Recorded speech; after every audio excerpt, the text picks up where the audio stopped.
Assalamualaikum warahmatullahi wabarakatuh. Alhamdulillah, alhamdulillahirabbil alamin. Assalatu wassalamu ala asrafil anbiya wal mursalin Sayyidina Muhammadin wa ala alihi washabihi ajmain, amma ba'd. Pertama-tama marilah kita panjatkan puji syukur kehadirat Allah Subhanahu wa taala yang telah memberikan nikmat kesehatan kepada kita sehingga kita bisa hadir untuk belajar sejarah kebudayaan Islam. Salawat serta salam tak lupa pula kita haturkan kepada junjungan kita Nabi besar Muhammad SAW beserta para pengikutnya hingga akhir zaman. Baiklah, untuk mata pelajaran sejarah kebudayaan Islam di kelas 8, adapun tujuan pembelajaran, ya, kebetulan ini di semester ganjil atau semester 1. Adapun tujuan pembelajaran yang akan kita bahas, yang pertama itu menganalisis sejarah peradaban Islam pada masa Daulah Abbasiyah untuk menumbuhkan jiwa yang optimis, kritis, dan berprestasi. Kemudian tujuan pembelajaran kedua itu meneladani peran ilmuwan dan ulama pada masa Daulah Abbasiyah untuk menjadi pribadi yang kritis, berpikir ilmiah, dan berpartisipasi aktif dalam kemajuan peradaban Islam. Adapun materi yang akan saya bawakan yaitu tentang Daulah Abbasiyah membangun peradaban Islam. Perkembangan peradaban Islam pada masa Daulah Abbasiyah. Yang pertama, dari segi bidang kebudayaan. Di sini ada 5 bidang, nanti saya coba akan paparkan satu persatu. Yang pertama ini bidang kebudayaan, kemudian bidang sosial dan ekonomi, kemudian yang ketiga bidang politik dan pemerintahan, yang keempat bidang pendidikan dan ilmu pengetahuan, dan yang terakhir yang kelima itu bidang seni. Pertama-tama kita akan membahas tentang kemajuan di bidang kebudayaan. Kemajuan di bidang kebudayaan itu yang pertama adalah membangun sebuah istana yang bernama Hasimiyah. Nah, istana ini dibangun pada masa Abu Abbas As-Saffah. Istana ini merupakan tempat tinggal khalifah dan para keluarganya. Kemudian kemajuan bidang kebudayaan yang kedua itu berada di kota Baghdad. Nah, kota ini berpusat menjadi pusat peradaban dan kebangkitan ilmu pengetahuan dalam Islam. Kemudian yang ketiga, di bidang kebudayaan, Daulah Abbasiyah, pada masa Daulah Abbasiyah itu membangun sebuah masjid. Ya, masjid ini pada masa itu berfungsi untuk tempat ibadah bermusyawarah dan tempat menuntut ilmu. Jadi di bidang kebudayaan ada 3 pada masa Daulah Abbasiyah. Yang pertama itu membangun sebuah istana, kemudian beralih ke kota Baghdad, di mana kota Baghdad ini sebagai pusat peradaban dan kebangkitan ilmu pengetahuan dalam Islam. Kemudian yang ketiga adalah membangun masjid, di mana masjid itu berfungsi untuk tempat ibadah bermusyawarah dan tempat menuntut ilmu pada masa Daulah Abbasiyah. Ya, di sini ada gambar masjid yang namanya Masjid Raya Samarra yang dibangun pada masa Daulah Abbasiyah. Kemudian masjid yang kedua itu bernama Masjid Ibnu Taulun. Nah, kemudian kita lanjut ke bidang kemajuan bidang sosial dan ekonomi. Nah, kita bahas dulu tentang bidang sosial. Nah, bidang sosial ini itu terbagi menjadi 2 kelas. Yang pertama kelas khusus dan yang kedua kelas umum. Di mana kelas khusus ini terdiri dari khalifah, kemudian famili khalifah yaitu Bani Hashim, kemudian para menteri dan gubernur, kemudian para bangsawan di luar Bani Hashim, dan yang kelima para tentara dan pembantu istana. Itu berada di kelas khusus. Kemudian yang berada di kelas umum itu terdiri dari para seniman, kemudian para ulama fuqaha atau ahli fikih, dan pujangga. Kemudian yang ketiga itu para saudagar dan para penguasa. Dan yang keempat itu para tukang dan para petani. Itu masuk di kelas umum. Di bidang ekonomi ada tiga. Jadi kemajuan di bidang ekonomi itu ada tiga pada masa Daulah Abbasiyah. Yang pertama adalah pembangunan bidang pertanian, kemudian yang kedua pembangunan bidang industri, dan yang ketiga pembangunan bidang perdagangan. Kita masuk di bidang kemajuan ekonomi. Di bidang kemajuan ekonomi itu di mana Daulah Abbasiyah itu mengembangkan bidang pertanian, yaitu untuk mendorong kemajuan kaum tani ditempuh langkah-langkah berikut. Jadi untuk memajukan bidang pertanian ada langkah-langkah yang ditempuh oleh kaum tani. Langkah-langkahnya yang pertama adalah memperlakukan ahli zimah, yaitu penduduk non-Islam, dan mawali atau penduduk Islam non-Arab. Jadi ahli zimah ini adalah penduduk non-Islam, dan mawali ini yaitu penduduk Islam non-Arab. Dengan baik dan adil serta menjamin hak milik dan jiwa mereka hingga mereka mau kembali bertani di ladang mereka. Jadi itu dorongan majunya kaum tani. Salah satunya ditempuh langkah-langkahnya. Saya ulangi, yang pertama itu memperlakukan ahli zimah atau penduduk non-Islam dan mawali penduduk Islam non-Arab dengan baik dan adil serta menjamin hak milik dan jiwa mereka hingga mereka mau kembali bertani di ladang mereka.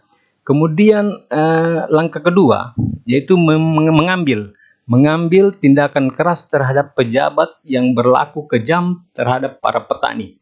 Kemudian langkah ketiga itu memperluas daerah pertanian di segenap wilayah. Dan yang keempat itu membangun bendungan-bendungan, menggali kanal-kanal atau irigasi untuk mengairi daerah pertanian. Dari di bidang ekonomi ini mengembangkan yang namanya bidang pertanian, seperti itu. Kemudian di bidang perdagangan. Di bidang perdagangan itu cara-cara yang memajukan bidang perdagangan itu antara lain yang pertama adalah membangun pasar-pasar di berbagai kota. Kemudian yang kedua, mengadakan pameran-pameran perdagangan. Yang ketiga, membangun jalan-jalan sebagai sarana transportasi agar lalu lintas perdagangan menjadi lancar. Yang keempat, mengadakan perdagangan dengan negara-negara lain. Dan yang terakhir, yang kelima, itu membentuk armada-armada laut untuk melindungi pantai dari serangan bajak laut. Itu cara-cara di bidang ekonomi untuk memajukan perdagangan pada saat itu. Kemudian di bidang industri. Di bidang industri ini ada 6 langkah. Di Kota Basra, yang pertama di Kota Basra itu mengembangkan sebuah industri sabun dan gelas. Kemudian yang kedua itu berada di Kota Kufah. Nah, di Kota Kufah ini itu mendirikan sebuah industri sutra. Kemudian yang ketiga itu di Kota Persia dan Khurasan. Nah, di sini mereka membangun industri barang tambang. Kemudian yang keempat di Kota Khuzestan, mereka membangun industri tekstil sutra yang bersulam. Yang kelima itu Kota Khurasan. Mereka membangun industri wol. Dan yang terakhir di Kota Baghdad sebagai ibu kota negara memiliki berbagai industri seperti mereka mencetak 400 pabrik gelas, 30.000 kilang keramik, dan 400 buah kincir angin, dan memiliki industri-industri lainnya. Nah, itu di bidang industri untuk memajukan bidang perekonomian pada masa Daulah Abbasiyah. Nah, sekarang kita masuk ke kemajuan di bidang politik dan pemerintahan. Nah, di sini terbagi menjadi 5 periode. Periode pertama itu pengaruh Arab dan Persia I. Nah, Khalifah yang pada saat itu memerintah yaitu Abu Abbas As-Saffah dan Al-Wastik. Kemudian periode kedua, di periode kedua itu atau pengaruh Turki I. Nah, itu khalifahnya pada masa itu adalah Al-Mutawakkil dan Al-Mutakfi. Kemudian yang ketiga, pengaruh tiga atau Persia II. Nah, khalifah yang memerintah pada saat itu adalah Al-Muktafi dan Al-Qaim. Kemudian yang keempat, pengaruh 4 atau Turki II. Itu khalifah yang memerintah pada saat itu adalah Al-Qaim dan An-Nasir. Dan yang terakhir, yang kelima, periode 4, periode non-pengaruh. Nah, di situ khalifahnya adalah An-Nasir dan Al-Mutasim. Kemudian kita lanjut lagi ke kemajuan di bidang pendidikan dan ilmu pengetahuan.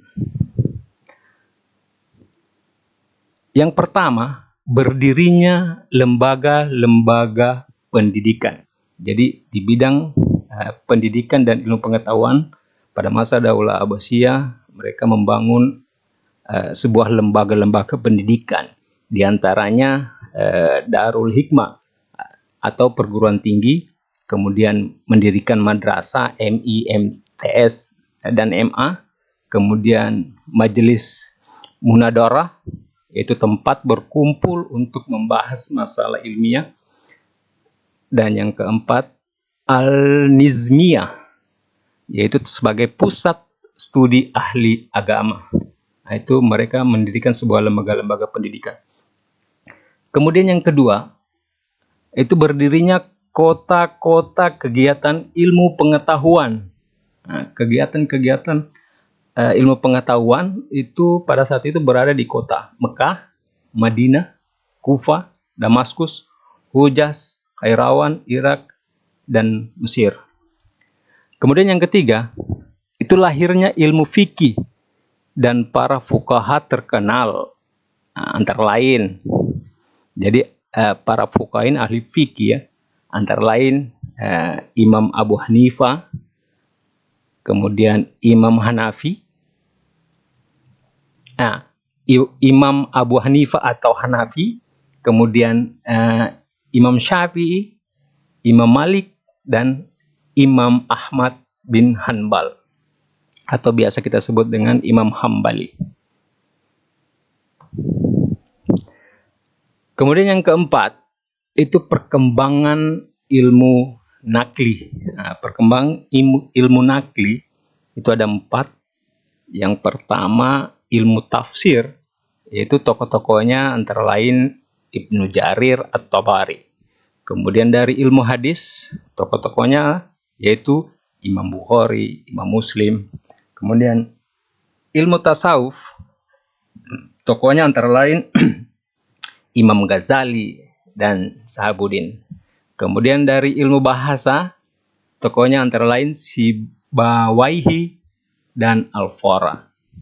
Yang kelima, itu berkembangnya ilmu akli seperti ilmu kedokteran, ilmu filsafat, ilmu falak, ilmu pasti, geografi, sejarah, farmasi, dan kimia. Itu kemajuan di bidang pendidikan dan ilmu pengetahuan pada masa Daulah Abbasiyah.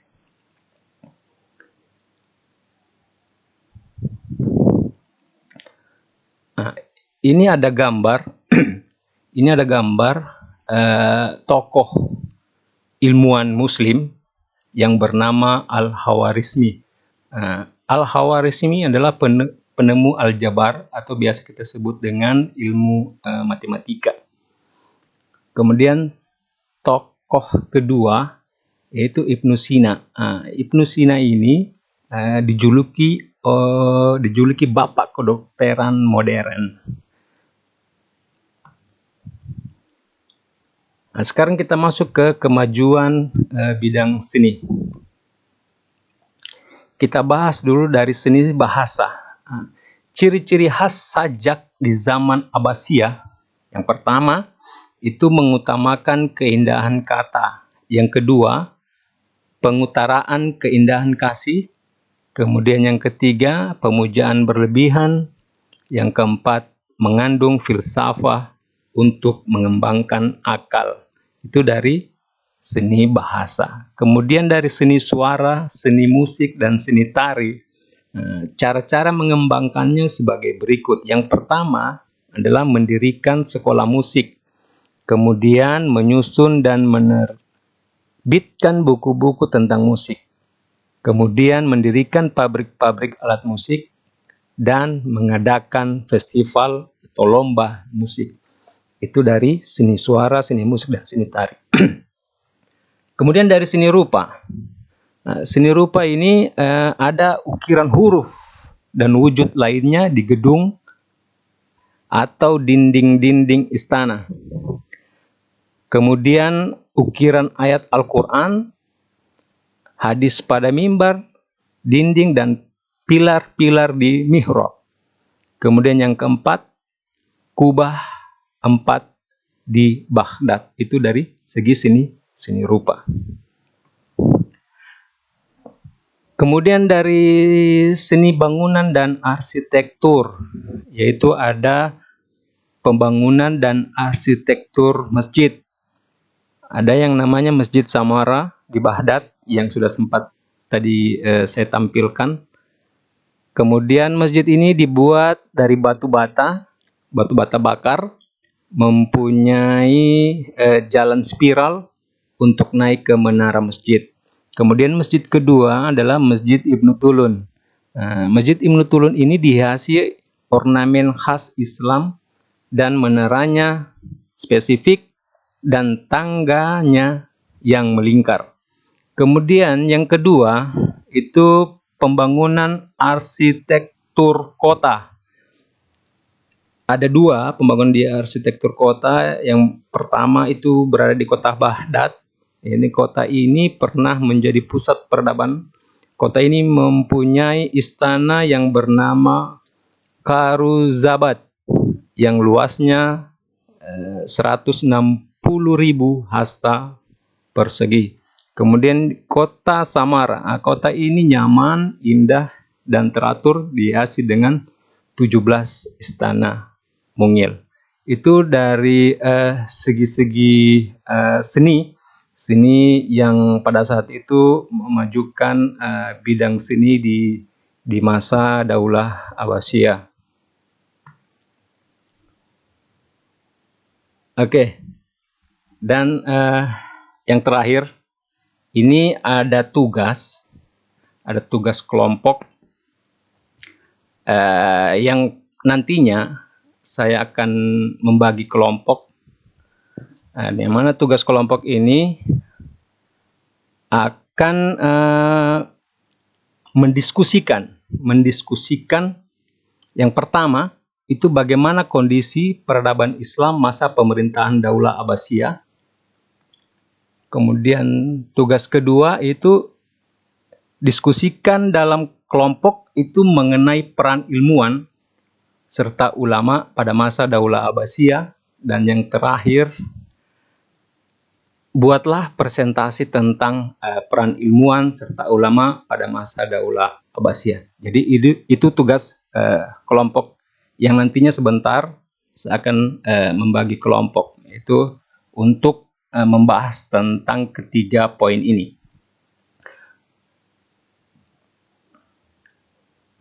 Ini referensinya. Jadi mungkin sampai di sini pertemuan kita kali ini. Kurang lebihnya saya mohon maaf. Wabillahi taufiq wal hidayah. Wassalamualaikum warahmatullahi wabarakatuh.